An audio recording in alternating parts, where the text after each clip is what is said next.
Hey everybody, what's going on? It's Steve, and we are here with Lunchtime Chat. Let me get my Instagrammers on there.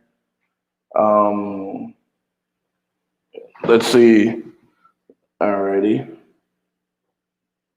So today we're talking about are your elected officials actively, or are they representing you, properly representing you? Um, and I don't know if you guys saw this video going around with a lady named Hannah. Oh gosh, what's her name? Her name is Hannah Bailey. She's a board member from Montgomery, Alabama. Um, and I mean, she has a very powerful message. She spoke in front of the board at the school board meeting, and I really feel like this is really important nowadays, right now. So we are going to talk about that while we're trying to figure out. Oh, sorry, wrong one. But while we're trying to figure that out. Or try to while we're talking about that, I'm gonna have you guys go ahead and send the link to your friends, relatives, and to everybody else that's out there. We're on YouTube, so you can do it from YouTube as well. um, so let's go ahead and share it with your friends and your relatives and everyone. Share it in your favorite group.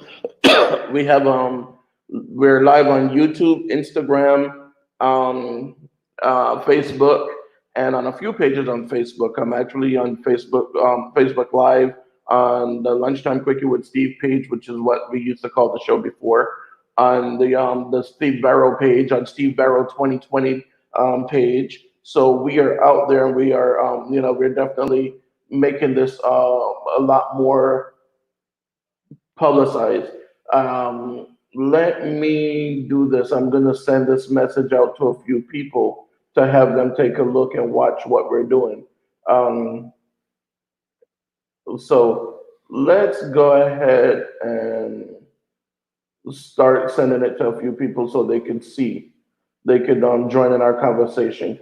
Let's see. And again, as you guys come in, shoot me a message. Let me know where you're watching from, because some of you are watching from everywhere, from Facebook, from you're watching from different countries. Lionel, how are you doing? Lionel Bruce, how's it going up there in the Pahokee area? Let's see. So let's go ahead and take a look. Give me just 30 seconds for you guys to go out there and then share it with your friends and relatives. I'm really curious to know what you guys are thinking. So I'm asking you guys to share it so we can talk. I see my Instagram. How you doing, Melody? What's up? Now, my Instagrammers are actually seeing my green screen, my green background, because Instagram, for some reason, I don't know if they allow you to change your background. I'll try to figure that out later on so we can, give you guys the same nice background that they're seeing on Facebook and YouTube. But in the meantime, if you guys want to, you can head over to Facebook and YouTube so you can see some of what we're doing, see what it looks like. Let's see. So I'm just gonna share a couple more, and then we're gonna go into the conversation. Let's see. All right. So we have a few people shared out, and let's jump right into the conversation now. What we're talking about today is, are your elected officials actively are they actively representing you?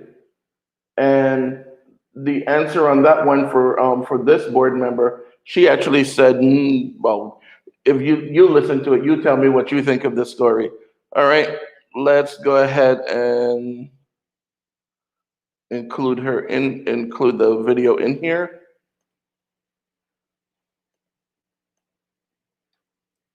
I wasn't going to say anything tonight, but I am.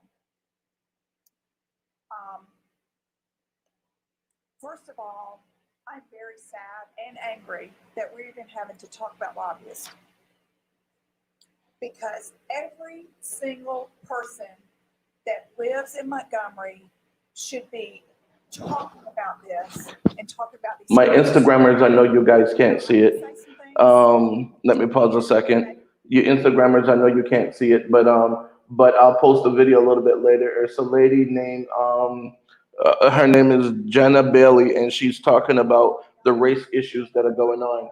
Um, But I've got to say my piece about I'm this. thinking you could probably hear it from my I headphones. wasn't alive when the civil rights movement started, but my people were. And they made decisions then, and that's why we're sitting in this situation now. Now, let me just say this. I grew up in domestic violence, child abuse, alcohol, and everything. I'm not going to talk about me, but school was my safe place.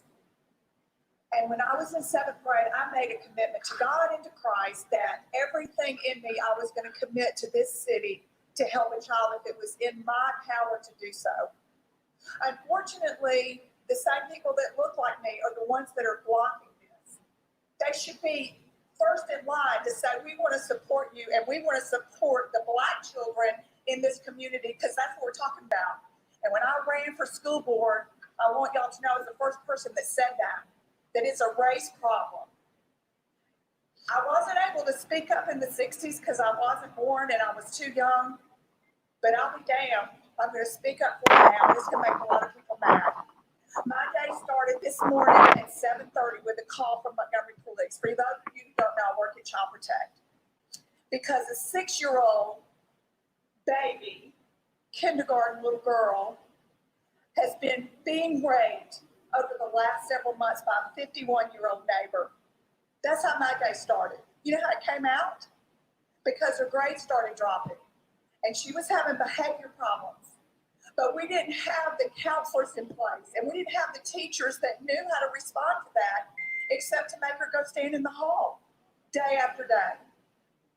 And you know what? She finally, because her mother wanted to know what was going on, so she told her. This has been going on for months. So she told her, and when she came to us today, she said, if I tell y'all, are you going to be mad? Am I going to be in trouble? Because we don't have the funding for that. Because the Black and brown children are not important to people that look like me. They're not important, but they're important to me. And then we got another call at 1 o'clock. 10-year-old boy fighting, grades are bad, fighting, grades are bad, for a year. Because a 24-year-old cousin has been molesting him over a year.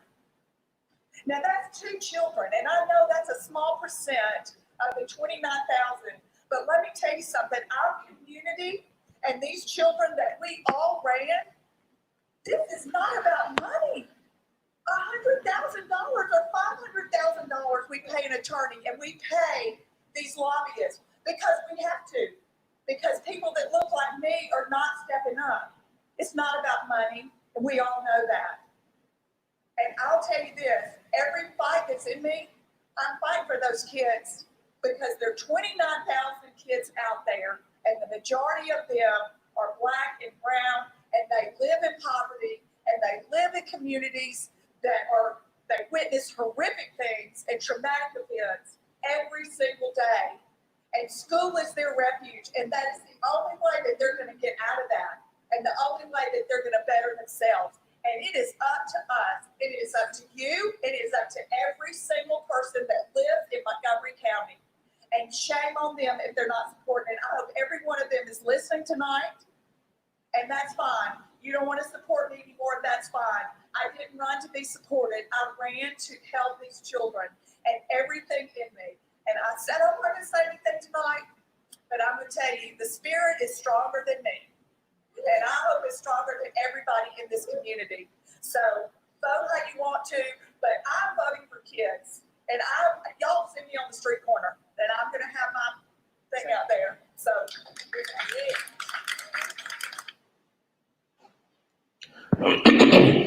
All right, so there you have it. That was oh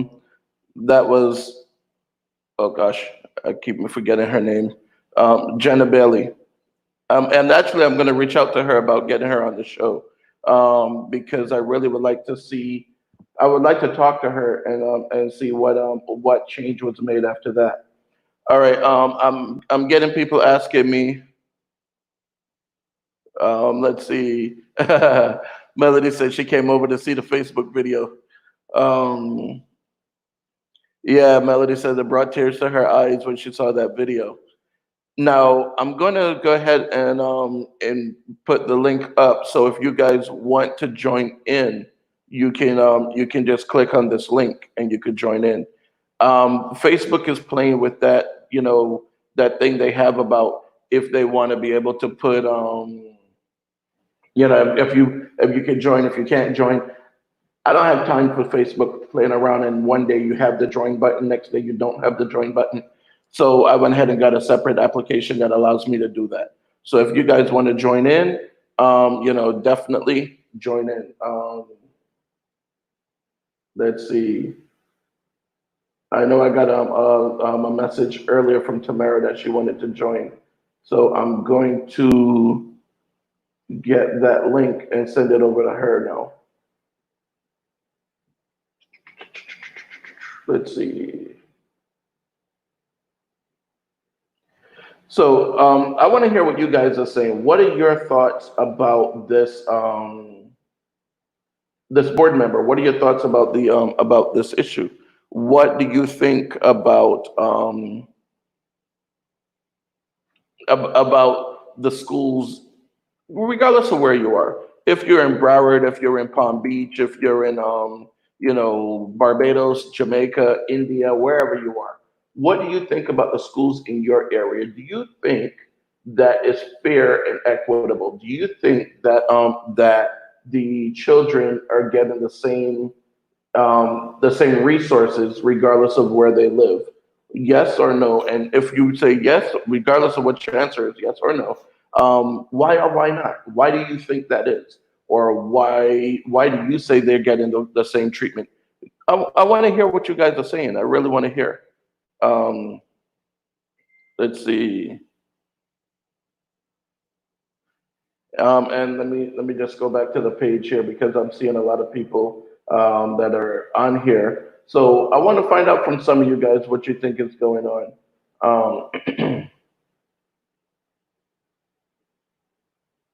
Let's see. I'm trying to get Tamara on here.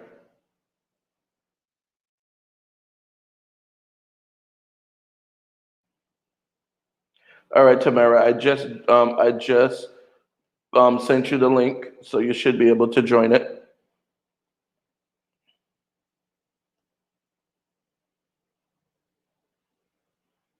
There you go. All right, so I'll tell you some of my thoughts. Okay. That's the link right there. I know you guys don't want to type the whole thing in, so just go ahead and it should be I posted it, so you guys should be able to just click on it and join. So my thing is, we have schools that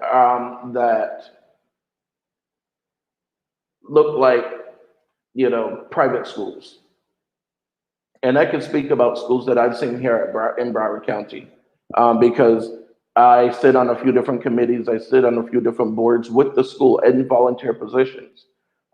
Yes, I'm running for school board member, but this is not a campaign pitch or whatever. I'm just telling you the things that I've seen, and the capacities that I've seen them in.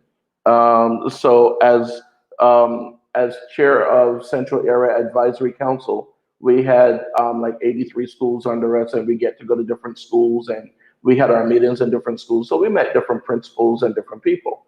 Um, Also, as the vice chair of the Diversity and Equity Committee, it's our job to go to these different schools and to see what's going on in those schools, see what's good and what's bad. We're not just looking for the bad part; we're looking for the good as well, because we can take what you're doing in this area and move it over to another school. Like tell the other school, hey, they're doing that over there, and that is what builds that.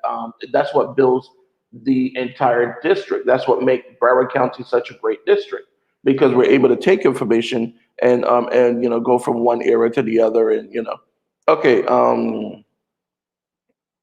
So basically, In those capacities and also in other capacities, being on the EPAC board with Title One, the board of trustees with AMI Kids of Greater Fort Lauderdale. There's so many different things that I see. Now, again, I've been in schools that look like private schools, and I've been in schools that look like, honestly, they should be torn down. I mean, I'll tell you straight up front, they should be. Um, and it's not just here. Again, we can talk about schools all over because it's normally it's pretty much everywhere. Like back in the day, you used to say, you know, you're from the wrong side of the tracks or whatever. Well, there is a division in most schools, most counties, most cities. There is a division. The haves will always have, and the have-nots have to fight to get what they want. That's the truth. Now, the misconception is that most people think that every school looks like their school. So if you are in one of those good schools, you think, wow, all the schools look good. But if you're in one of the bad schools, you tend to believe all the schools look bad. Now, that's not the case. Again, I've seen schools where okay, the cafeteria, and I'll give you the names of some of these schools because again, I want you to Google them. I want you to see them. I want you to see what I'm talking about, and I want you to be able to when you quote me, I want you to quote me accurately. I don't want you to say, well, Steve said this and Steve said that. Quote exactly what Steve said. Because if you look at a school like I'm going to use Stranahan High School for example, if you look at Stranahan High School, they need a brand new cafeteria. They have a cafeteria that's way too small for them. I've been talking about this for the longest. As a matter of fact, this has been an issue for almost 30 years. Almost 30 years. This has been an issue in Broward County. Um, and I'm going to try to bring up. I don't have the pictures on my on this computer where I can share them with you, but I'm going to try to bring it up on my phone so I can share the pictures with you guys. Um, but Stranahan High School, they what happened is it used to be an elementary school years ago, and when they switched from being an elementary school to a high school, they never really, I guess the word should be retrofit. So the cafeteria was only built for about 250 students and 250 small students at that, because again, it was an elementary school. So not to mislead you guys, this is the cafeteria at Stranahan High School. This is the one side of it because the cafeteria has two sides. So this is the cafeteria at Stranahan High School. That's one side. And the other side is this side. So they hold about 250 students in this cafeteria during lunch. Well, Stranahan High School is a high school, and it has about close to 2,000 students in it. So let's go ahead and just give them, let's just say a low enrollment and call it 1,500 students. Now they split the lunch, A and B lunch. Even if you split A and B lunch, you're still talking about 750 students per lunch in a cafeteria that only holds 250. Now the seniors eat in one of the portables. Let's see, the seniors eat in one of the portables, which is this portable right here. Okay, but the problem with that is when it's raining, they have to walk from this side to here in order to get to the cafeteria. If it's raining, windy, whatever, and you're taking your lunch out there with you, so of course the you're subject to the elements, the rain, the wind, whatever. All right. Now, where do the rest of them eat? Because let's say the so you're saying the seniors eat there, the others eat inside of the cafeteria that only holds 250. So where do the rest of them eat? There's a tent, yes, a tent set up, and this is the tables right here. There's a tent set up. That's where your kids are eating. Now, those of you that I know live in a nice neighborhood, you're saying, well, my kids don't eat there. But that doesn't mean that somebody else's kids should. Now, and these are pictures I took personally. So this is not something that I heard from someone or what. I went there. I took these pictures. That tent has gaps in it. So even if you're under there when it's raining, those gaps, the water's still going to come in, and holes in it. Those holes, the water's still going to come in. So when we start saying that our members are effectively representing us, we need to start to wonder why these things are happening in some schools and not in other schools. Is it that they just feel like, okay, well, that segment of the population doesn't deserve any better? I don't know. Now, one of the other issues is Stranahan is actually a really good school. They have magnet programs. They have, academically, it's a good school. Stranahan has been, a good school from before. But the problem is they're not putting the money into it. So by not putting the money into the school, of course, people don't want to send their kids there. So the ones that have can send their children elsewhere. They send their children to, Monarch. And by the way, Monarch is one of the schools that I told you that looks like a private school. I mean, just to show you. And again, if any of you guys want to jump in, just, I sent the link. You guys can just click on that link. But just to show you, when the Stranahan was trying to get their cafeteria 20 some odd years ago, almost 30 years ago, they're still fighting for it, by the way. And Stranahan was built in 1953. Monarch was built only 26 years ago. 26 years ago. Stranahan has been fighting for their cafeteria almost 30 years. Monarch already has a brand new building that just opened up in February. So tell me how the school that was built 26 years ago gets a new building before the school that was built 60 some odd years ago, almost 70 years ago, can get a cafeteria. And not even just a whole cafeteria, an extension to the cafeteria. Because all you really have to do is you have to just take the wall, and I mean, I don't want to make it sound simple, but you want to tear down that wall and just extend the cafeteria, pretty much. Now, yes, I understand that there are some issues with this because the school was built in the 50s, in 1953. You have issues like asbestos and all these different things. Well, if that's the case, the same way you can build one school a brand new building, why can't you build them a brand new building with the cafeteria? I'm just saying. And that's not just Stranahan. We also have Northeast High School, which again, Northeast High School was promised a new building over 20 years ago. Again, why haven't they gotten their brand new building in 20 years, of over 20 years, but Monarch got a brand new building? Now, there's some renovations being done. And if you follow Broward County schools, you'll see that there's some renovations being done to some of the schools. But some of the renovations aren't on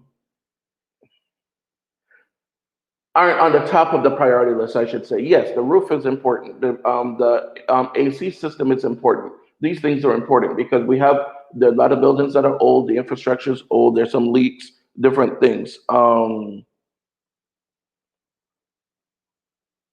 Nicole Wright, I'm looking at. She just posted, "Hi at work." So briefly, no, they're not representing us correctly nor completely, and it's true. Now, yes, so there are some things that are being done right now, but I mean, let's look at it in not just a matter of importance, but also how long you've been waiting. How do you tell a student that is at Stranahan High School, yes, we're going to get you that cafeteria, when that student and their parents ate under the same tent? Now, picture this. Let me put this in perspective for you.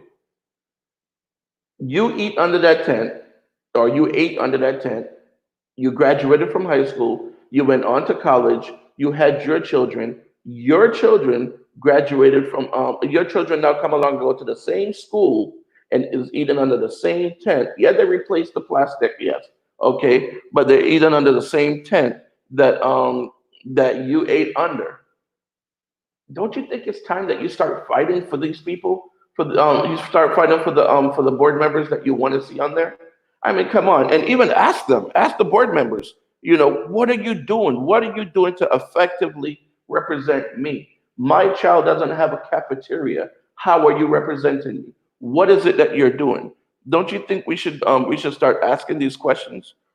Nicole says we need representatives that are gonna work accurately and not just gain a paycheck, nor run when the seat comes too hot. And that's true, you know. And again, I'll tell you again, I'm running for school board member. Yes, I am, and I put that out there. So I am definitely, you know, the person that she's talking about, the person that we need, that's me. I've been out there volunteering with the school board now for 7 years. I put every minute of my vacation time, my PTO time, any time off that I have is put into volunteering with the school board. And then when I run out of time, I volunteer and just take the time off from work. So yes, I work hard for these kids in Broward County. I've been fighting alongside board members in order to try to get these things done. I've been actually out there talking to these board members, asking these same questions that I'm asking you right now. Why does one school get a brand new building and another school can't get a cafeteria? Why is it that we're waiting for Northeast to get a brand new building when they've been waiting for almost 30 years and Monarch got a new building?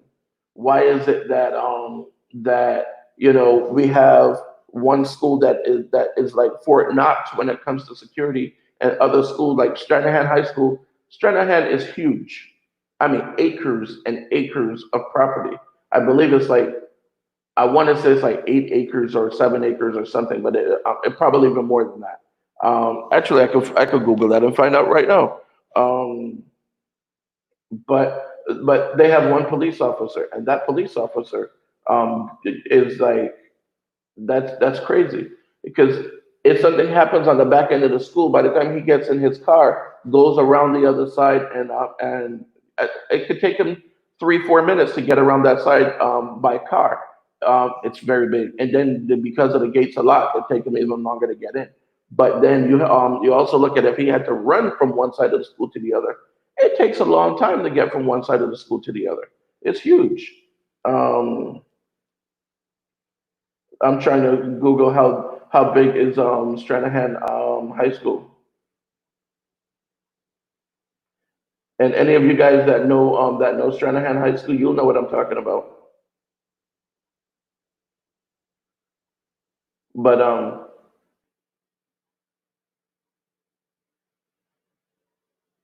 it says actually it doesn't give the size of it. Oh, and they have 1,361 students. So even going back to my same thing on the cafeteria, 1,361 students. So you take that 1,361, and if you divide that by two, you're getting a little less than 700 students per lunch period. So yeah, it's still way too big for them to fit in that cafeteria. Let's see.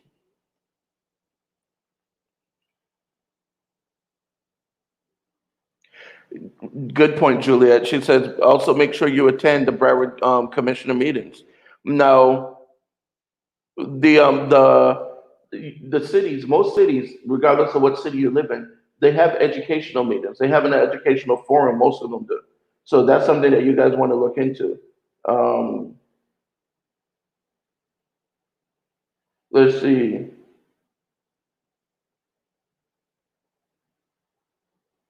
All right. So I'm reading up some information here. Other people are sending me.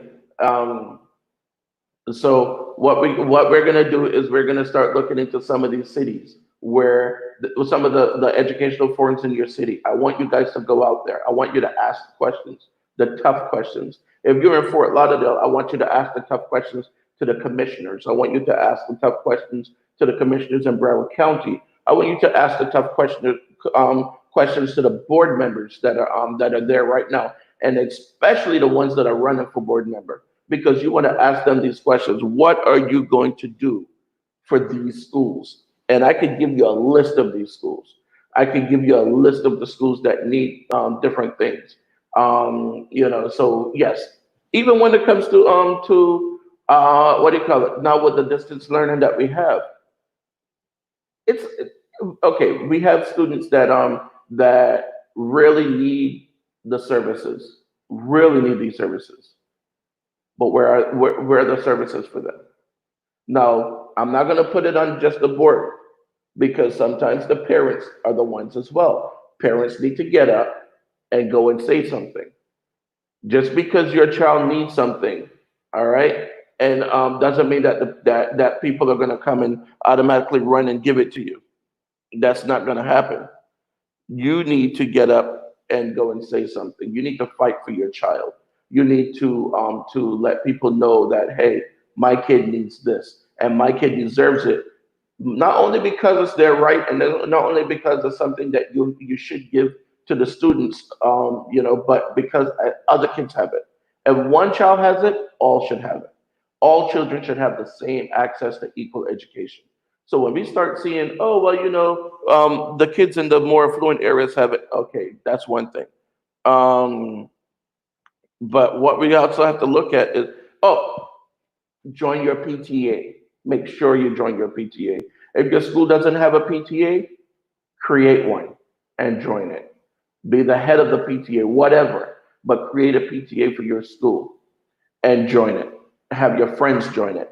You don't have to have a kid in the school to be a community partner. If you don't have children in school, be a community partner. You can still help out with certain things that are going on. You can donate. You can volunteer your time, your services. You can do so much for the kids in the community.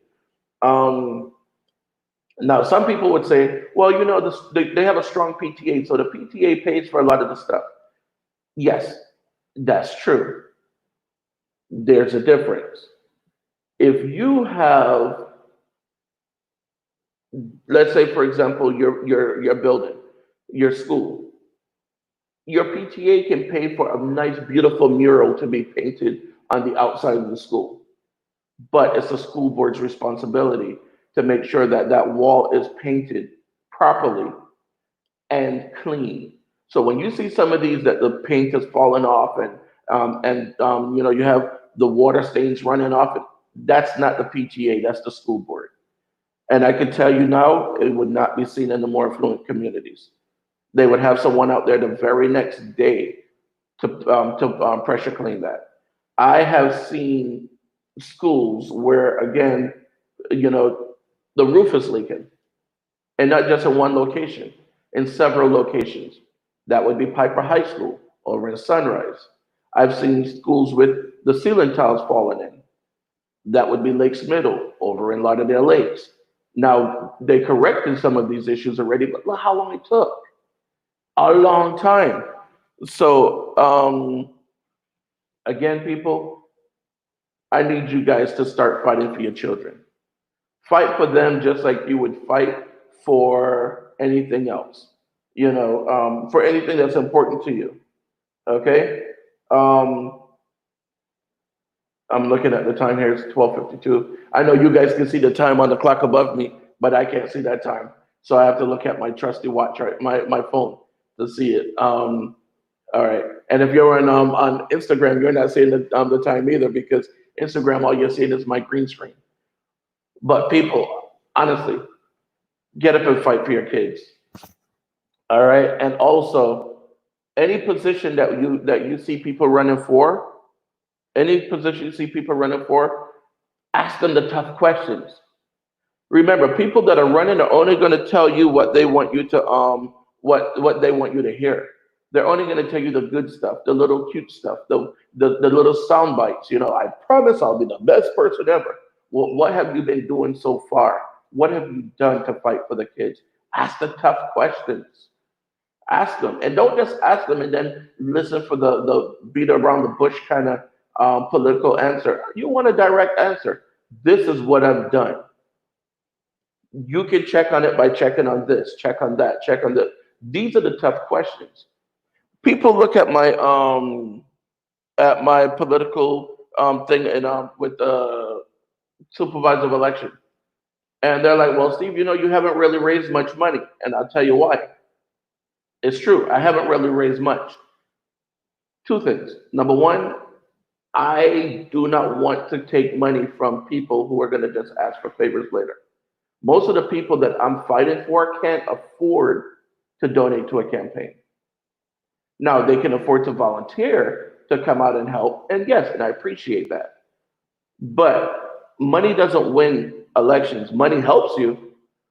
Votes win elections. That's why I'm asking you guys to get out and vote. Vote.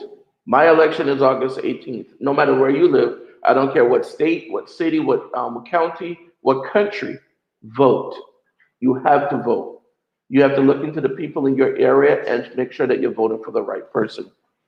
Um, Vote for the one that represents you. And again, ask them the tough questions. Don't fall for the rope a dope. Don't fall for the political answers. Do just like how you do with your teenager. When you ask your teenager a question, you don't want to hear the well, I'm not sure. No, you ask your teenager a question and you demand an answer from your teenager. Same way, these elected officials work for you. Demand an answer from them. And if they tell you they don't have an answer right there and then, when will you have that answer for me? When can I call you for that answer? When can I email you for that answer? Hold their feet to the fire because they should represent you, not the people that donated to their campaign. A campaign donation doesn't mean that I have to agree with you every time. All right. Now, yes, again, like I said, my qualification fee, I'm going to take that money out of my pocket in order to pay to qualify because I haven't raised enough yet. And people would say that, well, Steve hasn't raised enough yet. I know that. It's public record. Anyone could go and see that. But again, I'm fighting for people. I don't care where you live. Where you live, I'm fighting for you. You could live in the $10 million house, or you could live in the $20,000 trailer, or you could live wherever. I'm fighting for you and for your children because the only way to break poverty is through education. We need to educate the children properly if we want to break that poverty cycle. It's time for me to head back to work now. But I definitely want to let you guys know, we will be here every day, lunchtime, and you could always share the link anytime you want. You can take the same video that's here now and share it, even if you're watching on the replay. Visit my website, and I'm going to put that here right now. It's stevebarrow2020.com. I just went ahead and posted it. Oh, hold on. I put a zero instead of a O.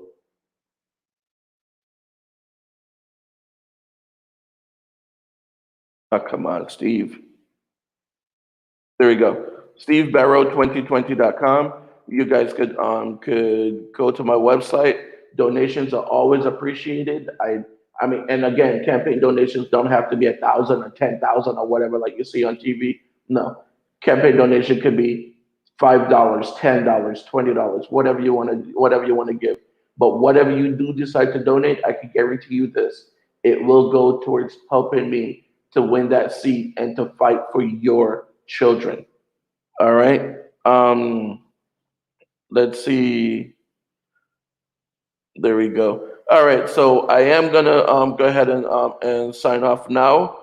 Um, you can see, there's my link.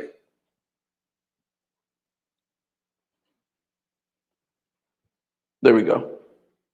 And you guys could definitely donate to the campaign. I'm going to start posting more things on there about what's going on in Broward County schools. And again, it's not always going to be about the bad stuff. It's going to be about the good stuff because we have had major strides in the achievement gap. We've had major strides in graduation rates. We've had major strides in all these things. We are growing by leaps and bounds. But that doesn't just mean that we should see certain people grow and others fall behind. We are not going to be able to cheer and to what's the word I'm looking for? Celebrate. We're not going to be able to celebrate until we can say that every child has that same opportunity. Every child in Broward County, regardless if your child is ESC, if your child, it doesn't make a difference. Every child should have that opportunity. Look at my website, stevebarrow2020.com. Check out what I'm talking about.